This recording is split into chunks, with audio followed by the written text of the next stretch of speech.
Right? And without further ado, can I have some noise for the headliner tonight, please? Can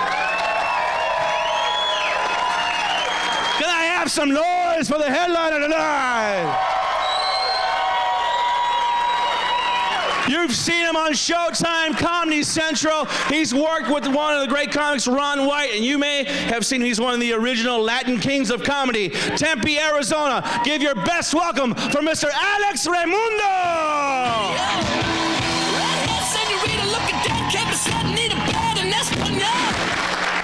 Hola, ¿cómo están? Buenas noches. Latino people? Right? Qué bueno, me gusta. ¿Hablan español todos? Good. If you don't, time to learn.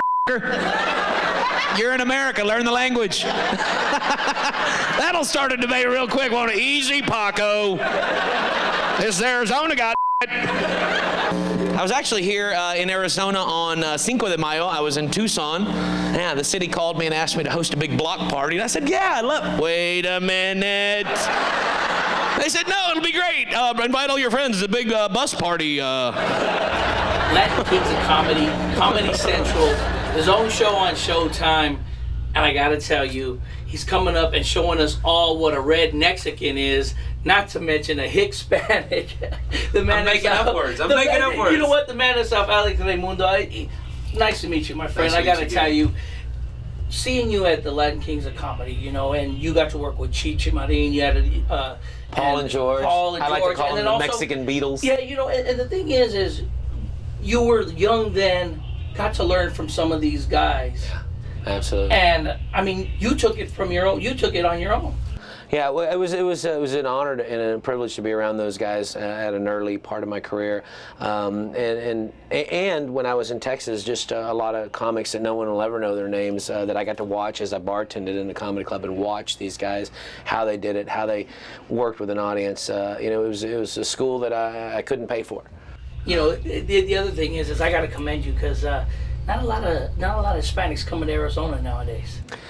Well, you know, I actually had somebody email me today, a Latino, that was angry that I came because of the boycott, and I let him know I support his boycott, but I serve the Latino people in the United States, in the state of Arizona, and all of Mexicans by coming in and using the most valuable tool I have, which is my voice. For me to come in or not to come in and say nothing is ridiculous. My voice is my tool, so I came in and I tried to put my 2 cents in without offending either side, and that's how I kind of tried to contribute. I mean, I totally support everyone that's boycotting, but for Alex to boycott is I'd rather girl cop. I'm originally from Acapulco, Mexico. That's where I was born. Very nice, very cool. My father, famous cliff diver. My mother, famous cliff. They call me Clifford. My mother heard that. She goes, "Don't you talk about me like that again." And she goes, "But if it makes you money, you go right ahead." You know what I realized that day, everybody? God bless your mother. That's what I realized. God bless your mother. That's the toughest job in the world. Right? Easiest job to get, though, is it not? Right? What do you do? Thank you. All right. No application. Just fill in. Stop me if I lie. One of the things is when you talk about your trip from Mexico to Texas to Kentucky, and then you go into your marriage plus the kids. You use your family a lot in this, and I think is that what brings them more comfortable when people are out there, and then they it's okay to laugh. It is. We have a rule at Casa de Reymundo with my wife and children. I get to say whatever I want about them, and they get to continue eating. It's a pretty even trade. And I gotta say, before I was married, my mother took a beating in my show. But you know what? I'm just teasing my family, and that's okay, because I love them dearly and would do anything for them.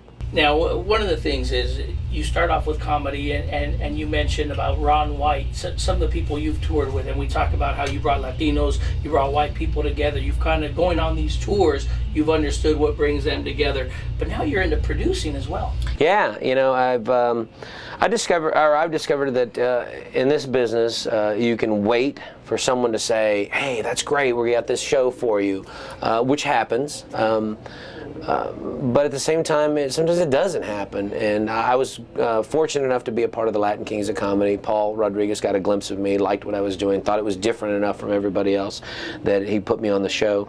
And then Showtime took a liking to me because of it, and they offered me a 1 hour special, but we decided to produce it ourselves. We put our own money, I mortgaged my house, put it up because they acquired the rights for it. They didn't pay me to do it. They paid me when I was finished with it. And then Comedy Central stepped up to the table as well. But in that, I learned that, like you guys are doing right here, we brought our cameras, we talked to the people, set the things up, talked to the venue, and I played a pretty big role in Hick-spanic in doing that. But on Red Mexican, I played the entire role. I mean, I really took the whole thing by the horns. I negotiated every deal, and I had key people that helped me. Neil Marshall, Scott Montoya, who I couldn't have done it without him, but I did. I literally knew every inch of that show, business-wise and performance-wise, and it's a fun thing because now I know how to produce a show. I know how to strike deals. I know how to do this, and it's like anything. It's the immigrant work ethic. You know, súbete las mangas y métate. You know, and now there's nobody that can tell me you can't do that, because I'll just say it's fine, I'll do it myself. And you know, my mom and dad taught me that. NASCAR fans, anybody? Yeah, I'm enjoying it. I've been getting into the sport in the last year, fortunate enough to hang out with some of the drivers. And I didn't know this, but I recently found out that the driver has an earpiece inside his helmet so the crew chief from the side of the road can give him instructions during the race. And I thought, what the is this guy going to help you with? You got a left turn coming up. Could you imagine trying to drive 200 miles an hour with somebody in your ear the whole time? You may as well have your wife sitting next to you. So you're like, hurry up, hit the brakes, pass him. Shut the up. You want to heat it up in NASCAR? Let their old lady ride shotgun. That's going to heat up the track. And I don't want to see an interview with the winner. I want to see the domestic dispute in the loser circle. They'd be like, we're here with Kurt Busch. Kurt, where do you think you lost this one? I'd say about 8 years ago when I married Yappy. What do you see yourself doing now in the future? What's in the future for Alex Reymundo? I just want to continue making specials. I've been lucky enough to have 2 under my belt. Not a lot of comics do that, and I'm going to continue to do that in the great footsteps of George Carlin, Robert Klein, guys that have 9 and 11 specials. And I hope to have a body of work when I'm done. Whatever financial achievements we do is pointless to me because I'm having a good time. You talked about having fun. You talked about for the love of it. I got a glimpse of you before you went out on stage, and you were into the comics ahead of you, and I know you've heard them before. I know you've heard their jokes, but you were still into it. Is that what motivates you? Is that what kind of sets the stage for you when you go out there? Yeah, I'm a fan of comedy. I'm a big-time fan of comedy. I'm a big-time fan of performers and anything that they do to entertain the people. I like it. Whether you're just doing straight stand-up, monologist, whether you've got a puppet, whether you've got a guitar, you do impressions, not mimes, they suck. But I'm just a fan of making people have a good time. And these guys did a great job, Ricky Ramos and Travis. I just watched them and I was in awe of them for a little while, and then remembered, oh shit, I got to go up there now. So I tried to focus on what I had to do and tried to step up the plate and take it from where they'd left it for me. All right, man. Well, congratulations. I wish you all the best, bud. And I got to tell you, it's getting kind of late, and Sheriff Joe kind of stays out. So the sheriff. Party till they deport you.